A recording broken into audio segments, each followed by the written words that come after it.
If there's one sauce that has a reputation for being difficult, a sauce that strikes fear into the hearts of chefs everywhere, it's hollandaise. Now hollandaise, just like mayonnaise, is a fat and water emulsion. Normally when you mix together fat and water, the fat's going to separate and float on top of the water in a greasy layer. But the key to a successful emulsion is to break that fat up into droplets so tiny that they stay evenly dispersed, causing the liquid to thicken and turn opaque. Traditionally, the way that you do this is by whisking together egg yolks and lemon juice in a double boiler until they're hot and frothy, and then slowly whisking in butter in a thin and steady stream. As you whisk, the butter breaks into minute droplets, while the egg yolk acts as an emulsifier, helping to keep those droplets evenly dispersed and thickening the sauce.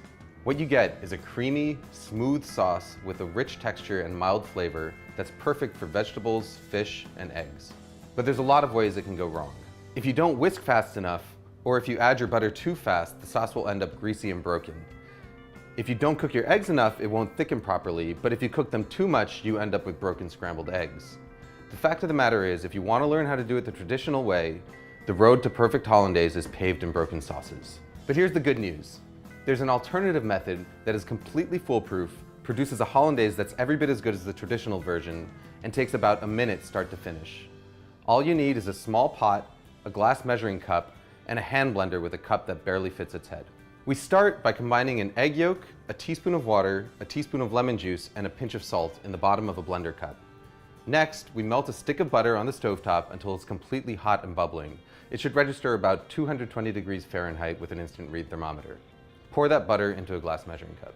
Now all we've got to do is stick the hand blender into the cup, start it running, and then slowly drizzle in our butter. As the hot butter hits the eggs, they start to cook.